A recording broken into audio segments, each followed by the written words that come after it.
The SEAL commander said, "No one can make that shot."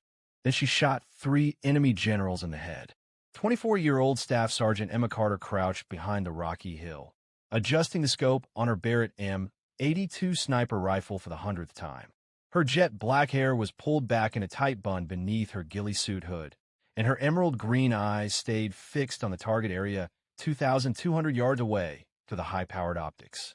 To the SEAL team positioned around her, she looked like just another Army sniper providing lookout support. What they didn't know was that Staff Sergeant Emma Carter was about to attempt the most impossible shot in modern military history. But Staff Sergeant Emma Carter was far from ordinary. For 5 years, she had been the Army's most closely guarded secret. A sniper whose accuracy was unbelievable and whose kill record was classified at levels that didn't officially exist. Her call sign, Shadow, had been earned after she eliminated 23 high-value targets in a single deployment without ever being detected. Marine Scout snipers called her a legend. Army Rangers spoke of her in whispers, and even Delta Force operators showed respect when her name came up. But today, she was working with Navy SEALs who had no idea they were in the presence of the military's most lethal precision shooter. Emma's background was as unique as her shooting ability. Born to a family of engineers in Boston, she had inherited an almost supernatural understanding of mathematics and physics. Her father, Dr. Robert Carter, was a ballistics engineer who worked on advanced weapon systems, while her mother, Professor Linda Carter, taught applied physics at MIT. Emma had grown up calculating trajectories and understanding the complex mathematics that govern projectile motion. This morning's mission should have been straightforward reconnaissance. Intelligence had identified a high-level meeting of enemy commanders taking place in a fortified compound deep in hostile territory. The mission parameters were simple: observe and report. The target building sat on a ridge nearly 2,200 yards from the closest concealed position, well beyond the effective range of standard sniper engagement. No shots were to be taken. This was strictly a surveillance operation to gather intelligence on enemy leadership structure. Commander Jake Reaper Anderson, the SEAL team leader, had been skeptical about including an Army sniper in their reconnaissance mission from the beginning. Anderson was a 16-year veteran with 3 Bronze Stars and a reputation for preferring to work exclusively with SEAL personnel.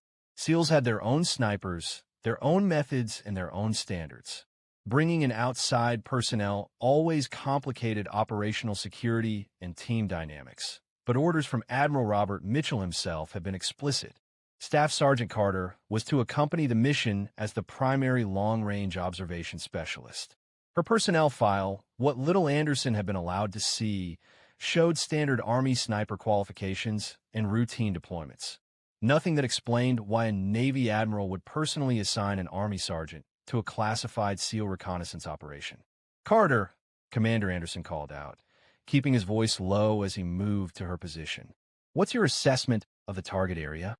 Emma continued studying the compound through her scope, noting defensive positions, guard rotations, and structural weaknesses with the methodical precision of someone who had done this hundreds of times before. 3 primary buildings. Main structure appears to be the meeting location. Heavy security presence. Approximately 22 hostiles visible on perimeter patrol patterns. Any sign of the high-value targets we're supposed to identify? Negative on visual confirmation of specific individuals, but thermal imaging suggests multiple heat signatures concentrated in the primary building's upper floor. Meeting is definitely in progress. I estimate 12 to 15 personnel inside. Commander Anderson nodded and moved to coordinate with his team's forward observer. The SEAL unit consisted of 8 operators, all veterans of multiple combat deployments in Iraq, Afghanistan, and classified operations in other theaters.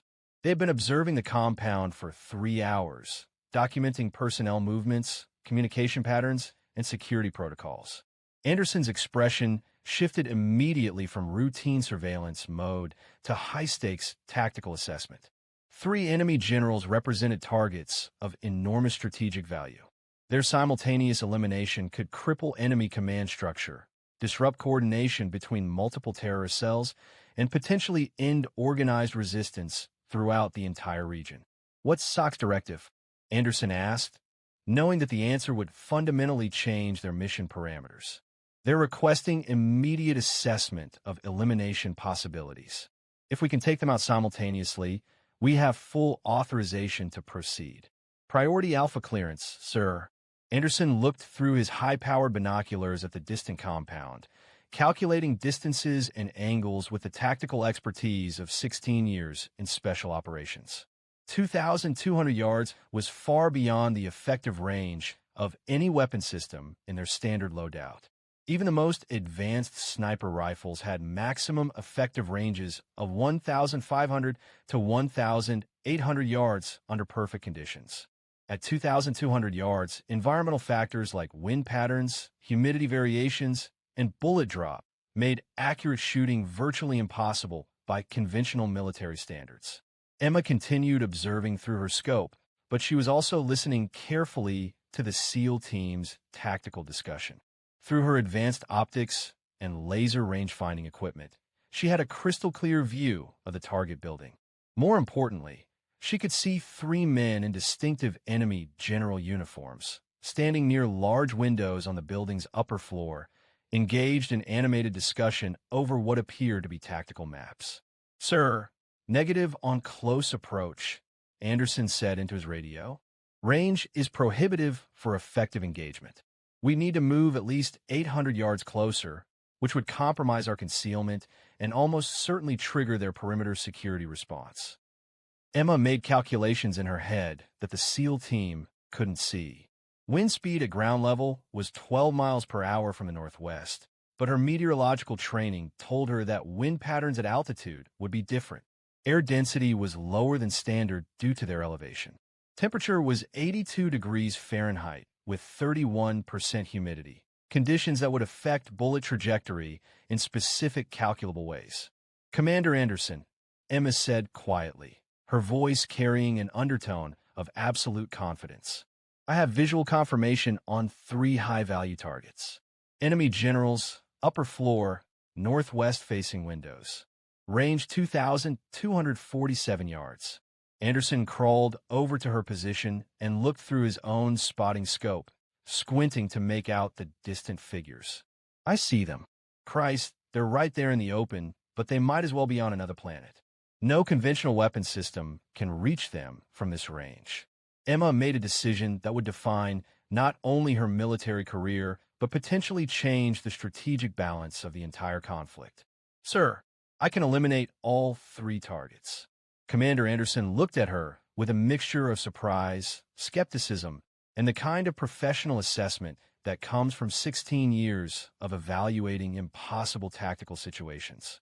"Carter, that's over 2,200 yards. The world record for confirmed sniper kill is 2,475 yards. And that was achieved under perfect conditions with multiple ranging shots in ideal weather.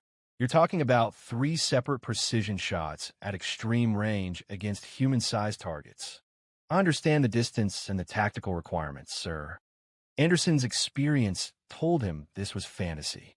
But something in Emma's voice, a quiet certainty that he had only heard from the most elite operators, made him pause. "Do you understand the physics involved? At that range, you're dealing with bullet drop of over 400 inches, wind drift that could throw your shots off by multiple feet, atmospheric pressure variations, and environmental factors that change by the second. My best sniper, a guy who's been shooting professionally for 14 years, wouldn't attempt that shot." Emma looked through her scope again, her mind automatically calculating factors that standard military doctrine didn't even consider. Coriolis effect from Earth's rotation, gyroscopic drift from bullet spin, temperature gradients at different altitudes, barometric pressure variations that would affect air density along the bullet's flight path. "Sir, with respect, your sniper is using conventional techniques for conventional ranges," Emma said calmly. "This requires unconventional methods."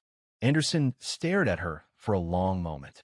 In his 16 years with the SEALs, he had worked with some of the world's most elite shooters. Marine Corps Scout snipers, Army Special Forces marksmen, even CIA paramilitary specialists. None of them would have claimed they could make 3 consecutive precision shots at 2,200 yards against human targets. "Carter, That's not confidence. That's mathematical impossibility. The probability calculations for hitting a human-sized target at that range, even once, approach zero. Emma set down her scope and looked directly at the SEAL commander with the steady gaze of someone who had done the impossible so many times it had become routine. "Sir, I need to show you something." She reached into her tactical kit and pulled out a weatherproof notebook filled with handwritten calculations, diagrams, and shooting data that looked more like advanced physics research than standard military documentation. Page after page of ballistic mathematics, environmental compensation formulas, and precision shooting data that incorporated variables most snipers had never considered. This documents every precision shot I've taken over 1,000 yards. Carter, if you miss even one shot, we compromise the entire mission. They'll know exactly where we are. Security will be tripled throughout the region, and we'll lose any future intelligence opportunities in this area. Understood completely, sir.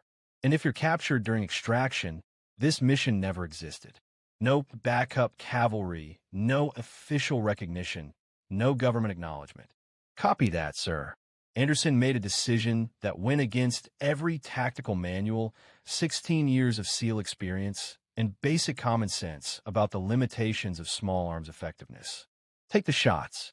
Emma immediately began her pre-engagement routine, a precisely choreographed ritual she had perfected over hundreds of extreme-range eliminations.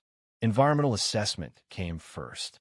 Wind speed was 12 miles per hour from the northwest at ground level, but her training in meteorology told her that wind patterns would be significantly different at the 100-foot altitude differential between her position and the target. Air temperature was 82 degrees Fahrenheit, humidity 31%, atmospheric pressure 29.91 inches of mercury, slightly higher than sea level standard, which would affect bullet trajectory in measurable ways. She made microscopic adjustments to her scope's elevation and windage turrets, incorporating calculations that accounted for the Coriolis effect at extreme range.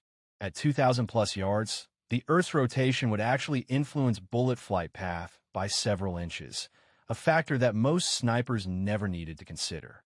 Through her scope, Emma could see all three targets with crystal clarity. General Hassan al-Mansouri, the enemy's strategic operations commander and architect of multiple terrorist attacks against coalition forces. General Ali Khalil, head of logistics and supply operations whose elimination would cripple enemy material support. General Farid al-Zurani, the intelligence chief whose death would blind enemy communication networks and coordination capabilities. All three men were standing near the windows, engaged in animated discussion over what appeared to be battle plans spread across a large table.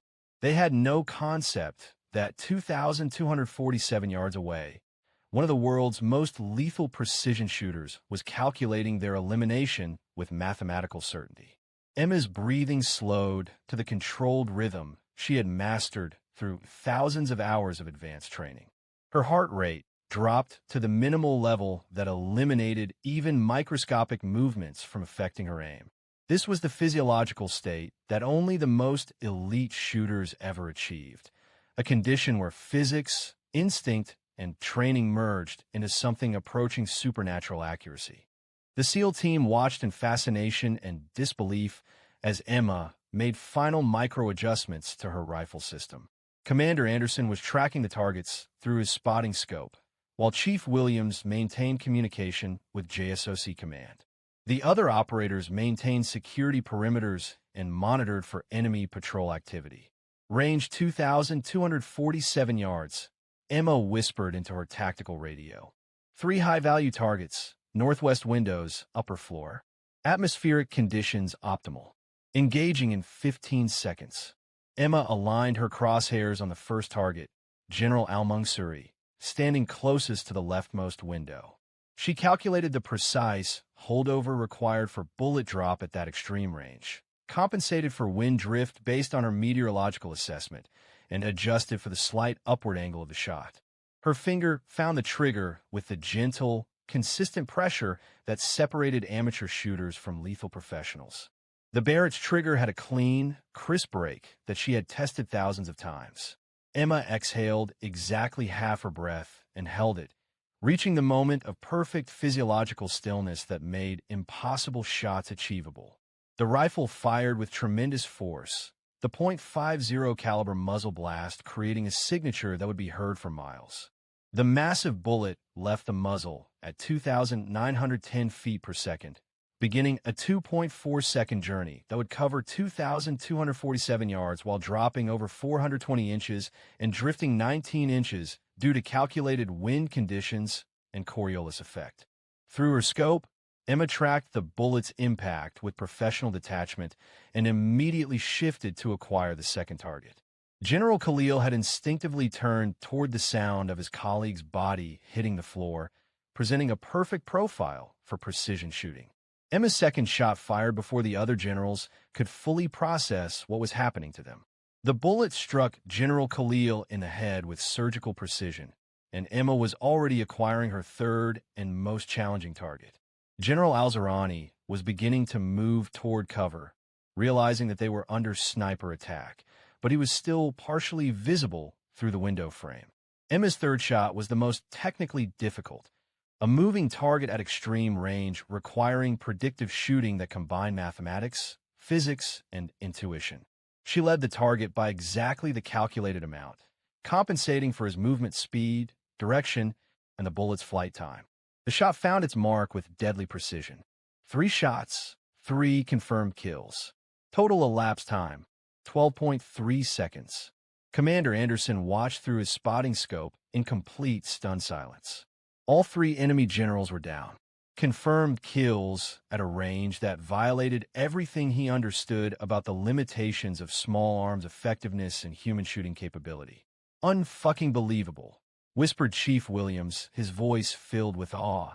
She actually did it. 3 for 3. Emma was already breaking down her shooting position with the efficient movements of someone who had done this many times before. Enemy security forces would respond within minutes, and their position would be completely compromised. Confirmed elimination of all 3 high-value targets. Emma reported calmly into her radio. Recommend immediate tactical withdrawal to Extraction Point Alpha. Commander Anderson was still processing what he had just witnessed. In his 16 years of special operations, he had never seen shooting that defied the basic laws of physics and probability theory. Carter, how the hell did you make those shots? Emma smiled as she secured her rifle in its tactical case. Physics, sir. Applied mathematics and a lot of practice. The SEAL team began their extraction route, moving quickly through terrain that would mask their withdrawal from the target area. Behind them, the enemy compound was erupting in chaos as security forces discovered the bodies of their 3 most senior commanders. As they moved through the rocky hills toward their extraction point, Commander Anderson caught up with Emma during a brief tactical halt. Carter, I need to know who you really are. That shooting was impossible, and you made it look routine. Emma looked at the SEAL commander with the quiet confidence of someone who had just changed the course of a war. Sir, officially I'm Staff Sergeant Emma Carter, Army sniper, providing reconnaissance support. And unofficially, I'm the reason enemy commanders don't sleep well at night. Anderson nodded slowly. What's your actual classification level? Above your clearance, sir. With respect. Anderson smiled despite himself. Fair enough. But I want you to know what you did today was the most incredible shooting I've ever witnessed. Thank you, sir. One more question. What's your actual longest confirmed kill? Emma considered the question carefully. Sir, that information is classified, but let's just say that today wasn't my personal record. 3 months later, intelligence reports confirmed that the elimination of the 3 enemy generals had completely collapsed organized resistance in the region. Without their strategic leadership, enemy forces had fragmented into ineffective local groups that posed no significant threat to coalition operations. Staff Sergeant Emma Carter received no official recognition for her achievement. Her personnel file still listed her as a routine Army sniper with standard qualifications, but in the classified archives of Special Operations Command, her 3 shots were recorded as the most strategically significant sniper engagement in modern military history. Commander Anderson was promoted to lieutenant commander and assigned to lead SEAL team development programs. He never forgot the day he watched an impossible shot become routine, and he made sure that future SEAL snipers trained for engagements beyond the theoretical limits of their weapons.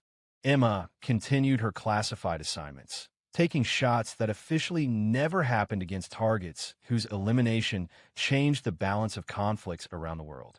Her call sign Shadow became legend among those with clearance to know the truth. Years later, when military historians studied the turning points of the conflict, they identified the collapse of enemy command structure as the decisive moment. 3 deaths, 3 bullets, 3 impossible shots that had ended a war. But the official record would always show that no shots were fired that day. It was, after all, strictly a reconnaissance mission. The SEAL commander had said no one could make that shot. Emma Carter had proven that some people aren't no one.